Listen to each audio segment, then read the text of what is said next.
حاتم تائی کی بیٹی قیدی ہو کے آئی جب اس کے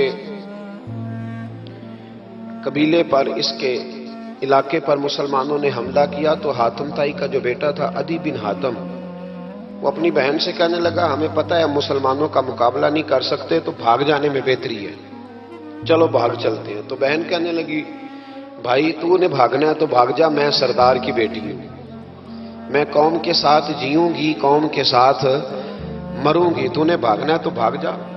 عدی بھاگ گئے ڈر کے۔ یہ خاتون جو تھی ان کو گرفتار کر لیا مسلمان عورتوں نے، تو کہ یہ تلوار لے کے آئی تھی لڑنے کے لیے۔ ابن اسحاق ابن حشام دونوں کتابوں میں روایت موجود ہے۔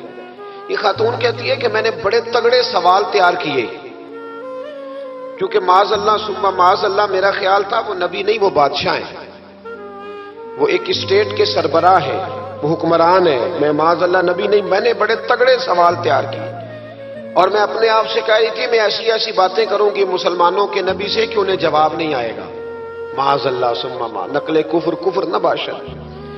کہتی ہے میں حضور کے سامنے لائی گئی گرفتار کر کے، اور جب مجھے حضور کے سامنے کھڑا کیا گیا نا تو میرا سر ننگا تھا۔ توجہ ہے میری بات پر؟ میرا سر ننگا تھا تو میرے ذہن میں بڑے سوال تھے، میری گردن اکڑی ہوئی تھی۔ حضور نے میرا ننگا سر دیکھا تو محبوب ممبر سے اٹھے، اپنے کندھوں سے مدثر والی چادر اتاری اور حضور علیہ السلام نے حاتم تائی کی بیٹی کے سر پہ دے دی۔ بی بی کہتی ہے جب حضور کی چادر آئی تو میری اکڑی ہوئی گردن خود بخود جھک گئی نیچے کی طرف، خود بخود جھک گئی۔ سوال ابھی بھی میرے ذہن میں موجود تھے۔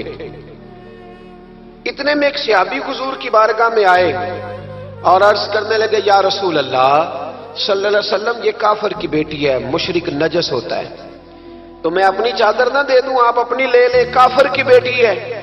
تو محبوب نے اس کی طرف جلال کی نظروں سے دیکھا، فرمایا خاموش ہو جا، بیٹیاں برابر ہوتی ہیں، تیاں سانجیاں ہوندیاں نے، بیٹیاں بولیے جی پکی بات ہے، بزرگ چپ کر جائیں، نوجوان بولے بیٹیاں، اللہ آپ کو خوش رکھے، تیاں سارے دیاں، ہاں ہاں، اگر تو کسی کے گھر گندی نظر ڈالے گا تو تیرا گھر بچ نہیں سکتا، پکی بات۔ یہ نقد و نقد سودا ہے، جس نے اپنا گھر پاک رکھنا ہے وہ دوسروں کے گھروں کا محافظ بنے، پکی بات۔ بیٹیاں خبردار خبردار، کسی کی بچی کی عزت سے کھیلنے کی کوشش نہ کرنا، ورنہ اللہ تبارک و تعالیٰ بڑی سخت سزا دیتے، بچو۔ وہ کہتی ہے جب حضور نے کہا نا بیٹیاں برابر ہوتی ہیں تو میرے اندر سے ایک آواز نکلی، میں نے کہا او حاتم تائی کی بیٹی تو غلط تھی، یہ بادشاہ نہیں، یہ تو اللہ کے سچے رسول ہیں، بادشاہ تو سخت سزائیں دیتے ہیں۔ کہتے ہیں حضور میرے قریب آئے اور آ کے کہنے لگے تو سردار کی بیٹی ہے، تیرے باپ میں اچھی خصلتیں پائی جاتی تھی، بتا تیرے ساتھ کیا معاملہ کروں، کیا معاملہ، یہ حضور کی پسند ہے، کیا معاملہ کروں؟ تو کہنے لگی میں چاہتی ہوں مجھے آزاد کر دے۔ کہتی مجھے امید نہیں تھی، حضور کہیں گے ٹھہر جا، بیٹھ جا، بات کرتے ہیں، مشاورت ہوتی ہے، پھر اس کے بعد کوئی فیصلہ ہوتا ہے، کہا آزاد کر دو۔ کہتی حضور نے میرے کہنے پر فوراً ہی اگلا جملہ ہی نہیں کہا، فرمایا جا تو آزاد ہے۔ کہتی ہے میں نے ایک جملہ اور کہا، میں نے کہا میں اکیلی نہیں جاؤں گی، سارا قافلہ آزاد کرو، اب تنگی یہ داماں پہ نہ جا، اور بھی کچھ مانگ ہے آج وہ ماہل باتا، اور بھی کچھ مانگ۔ کہنے لگی اکیلی نہیں جاؤں گی، سارا قافلہ سارا قبیلہ آزاد ہو۔ حضور نے فرمایا تو پتہ نہیں کیا سوچ رہی ہے، تو جہاں آئی ہے وہاں سے خالی جاتا ہی کوئی نہیں، سارا قافلہ۔ حضور نے فرمایا بھی اس کے قبیلے کو کھانا بانا کھلاؤ اور سارے ہی آزاد کر دو۔ واپس گھر گئی تو اپنے باپ کو، اپنے بھائی کو بلایا، بلا کے کہنے لگی بھائی وہ بادشاہ نہیں وہ نبی ہے، بادشاہ نہیں وہ، اب تو جن کو فقیر ہونا چاہیے تھا وہ بھی بادشاہ بن گئے، بادشاہ سلامت۔ کہنے لگی میں دیکھ کے آئی ہوں جو بادشاہ نہیں نبی ہے۔ تو عدی کہنے لگا میں عورتوں کی باتوں پہ یقین نہیں کرتا، میں خود جا کے دیکھوں گا۔ میں نے کہا غریبی میرے نبی کی پسند ہے، حضور نے اللہ سے غریبی مانگ کے لی ہے، کہا یا اللہ مجھے زیادہ پیسے نہ دینا، ایک وقت کی روٹی دینا۔ اور حضور فرماتے رب نے اختیار دیا ہے، اگر میں چاہوں تو احد پہاڑ سونے کا بن جائے اور میرے ساتھ چلا کرے، پر میں نے اللہ سے زیادہ دولت مانگی۔ او بھائی، دولت بڑی پیاری ہوتی تو سب سے زیادہ میرے نبی کی تجوریوں میں ہوتی۔ حضور نے دولت بانٹی ضرور ہے، لیکن حضور نے اس سے پیار یاد رکھے۔ ہم تو پاگل ہو گئے پیسوں کے پیچھے بھاگ بھاگ، جو سڑک پہ ادھر جا رہا ہے وہ پیسے دینے جا رہا ہے، جو ادھر جا رہا ہے وہ لینے جا رہا ہے۔ پیسے کا ہی چکر ہے، سارا پیسے کا ہی چکر ہے۔ کہتے ہیں میں مدینے آیا تو میں نے نبی پاک علیہ السلام کو غلاموں کے ساتھ کچی زمین پہ بیٹھے دیکھا، اور غلام بھی کون؟ ایک طرف حضرت بلال حبشی بیٹھے اور دوسری جانب حضرت عمار بن یاسر بیٹھے۔ کہتے ہیں حضور بیچ بیٹھے، کھانا کھایا جا رہا ہے، اور حیران میں اس وقت ہوا جب اسی پلیٹ سے نبی پاک بھی کھا رہے ہیں اور بلال حبشی بھی کھا رہے ہیں ساتھ بیٹھ کے حضور نے۔ ادھی کہتے میرے دل پہ چوٹ لگی، میں نے کہا نہیں یار، یہ بادشاہ نہیں، یہ بادشاہ جو اس طرح غریبوں کے بیچ بیٹھ کے روٹی کھائے۔ ہمارے تو بادشاہ غریبوں کے حق میں تقریر کرتے ہیں نا، ویسے ان سے پوچھو کہ اس گاؤں سے ڈنگے کا کرایہ کتنا ہے، اور پھر ڈنگے سے لالے موسے کا کتنا ہے، ان کو کوئی پتہ نہیں۔ ان چودھریوں کو بچوں کو کھڑے کر کے پوچھو کبھی چنے کی دال کا بھاؤ کیا ہے، کدی آندھی ہوئے تو پتا ہوئے نا، ان کو کیا پتا؟ ان کے گھر میں تو آ جاتی، اللہ جانے کہاں سے آتی، ہم بدگمانی نہیں کرتے۔ لیکن حضور ایک پلیٹ میں کھانا کھا رہے۔ ادھی کہتا میں سمجھ گیا یہ بادشاہ نہیں۔ پھر میرے دل میں شیطان نے وسوسہ ڈالا، میں نے کہا مسجد کچیا ہو سکتا ہے، مکان بڑا پکا ہو، بنگلہ بڑا عالی شان ہو۔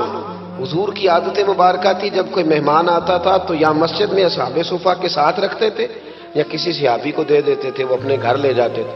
ادھی کہتے ہیں میں نے جب سلام کلام کیا نا، دل میں خیال تھا کہ گھر بڑا عالی شان ہوگا، تو محبوب فرمانے لگے میرے دل میں خیال ہے، دیکھیے میرے نبی کو اللہ نے کتنا علم غیب عطا فرمایا ہے۔ کہتے ہیں میرے دل میں خیال ہے۔ مصطفیٰ کریم فرمانے لگے یار تو یہاں نہ بیٹھ، چل میں تجھے گھر لے چلتا ہوں۔ خیال آیا مسلمان نیک و بد پہچان جاتے ہیں، اور محمد آدمی کے دل کی باتیں جان جاتے ہیں صلی اللہ۔ ادی بن حاتم کہتے ہیں حضور مجھے لے کے چلے۔ جب نبی پاک گھر کی طرف لے کے چلے تو رستے میں ایک بوڑھی اماں مل گئی، پھٹے پرانے کپڑے، کہنے لگی یا رسول اللہ میں آپ کی طرف ہی جا رہی تھی، ضروری کام ہے۔ تو حضور نے فرمایا چل تو جا رہی تھی، میں خود جو آ گیا ہوں۔ ادی کہتے ہیں چوک میں اس بوڑھی نے حضور کو کھڑا کر لیا۔ کبھی دیکھا آپ نے اپنا وزیر چوک میں کھڑا؟ آپ کو اسی ایم پی اے کدی نہیں دیکھا، وزیر تو دور رہ گیا۔ چوک میں کھڑا کر لیا نبی پاک صلی اللہ علیہ وسلم، اور وہ بی بی اپنے دکھڑے سنانے لگی۔ کہتے قربان جاؤں وہ دیر تک باتیں کرتی رہی اور نبی پاک سنتے رہے۔ ادھی کہتے ہیں میرے دل پہ دوسری چوٹ لگی، میں نے کہا جو اس طرح غریبی سے پیار کرے وہ بادشاہ نہیں، وہ اللہ کے سچے رسول ہیں۔ حضور مجھے گھر لے گئے، جناب سیدہ طیبہ طاہرہ حضرت عائشہ صدیقہ رضی اللہ تعالی عنہا کے حجرے میں، اور حضور جب اندر لے گئے تو ایک چٹائی پڑی ہے کھجور کی چھال کی، وہ بھی پھٹی ہے دو جگہ سے، ایک مٹکا، دو پیالے، ایک تکیہ جس میں کھجور کی چھال بھری ہوئی ہے۔ کہتے حضور مجھے لے گئے، میں نے محبوب کا وہ مکان جنت نشان، میں نے وہ مکان دیکھا جہاں حضرت جبریل حاضری دینے آیا کرتے، میں نے وہ مکان دیکھا جس کے دروازے پہ 70 ہزار فرشتے ڈیوٹی کرتے، میں نے وہ مکان دیکھا۔ کہتے میں حیران ہو گیا۔ حضور مجھے بٹھا کے گئے دوسرے کمرے میں، اور وہاں سے حضور سرکہ لائے، کھجوریں لائے، تھوڑا سا کھانا لائے۔ کہتے میرے سامنے رکھا۔ اب میں نے اس کھانے کی سادگی کو بھی دیکھا، لگے جو مزدور شاہ ایسا، نہ دھن نہ دولت سربراہ ایسا، فلک نشیں کا زمین پہ گھر ہے، میرا پیغمبر عظیم تر ہے۔ کہتے حضور صلی اللہ علیہ وسلم نے کھانا دیا تو حضور کی وہ سادگی، ادھر دیکھیں اس بندے میں سادگی نہیں نہ ہوتی، اس میں اپنائیت نہیں ہوتی۔ آپ کو سمجھ آئے تب بھی ٹھیک ہے، نہ آئے تب بھی ٹھیک ہے، پر میں آپ کو بڑی بات سمجھا رہا ہوں۔ جس میں سادگی نہیں ہوتی اس میں اپنائیت، وہ تو دیکھتا ہے کہ اس کے کپڑے اس قابل ہے کہ نہیں، میرے سینے سے لگ بھی سکتا ہے کہ نہیں، اس میں اپنائیت۔ جو لوگ سادے نہیں ہوتے ان کے زیادہ رشتے نہیں ہوتے، ان کا لوگوں سے زیادہ پیار، اس لیے کہ وہ تو انتظار کرتے ہیں، کہتے ہیں میرے نال دی جتی پائے گا تو میرے نال ٹرے گا۔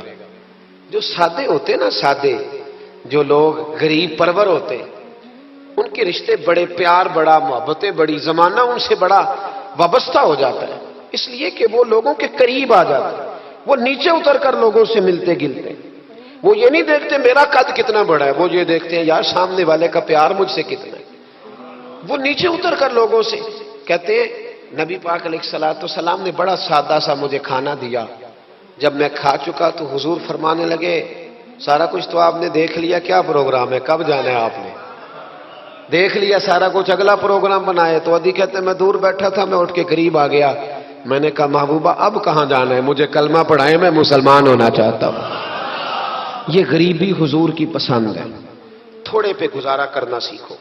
پتہ ہے دنیا میں سب سے زیادہ سکھی کون بندہ ہے؟ وہ بندہ سکھی ہے جسے اللہ نے جو دیا ہے نا وہ اس پہ راضی ہو گیا ہے۔ پیڑاں نوں میں سینے لاواں تے میں ہسدی جاواں،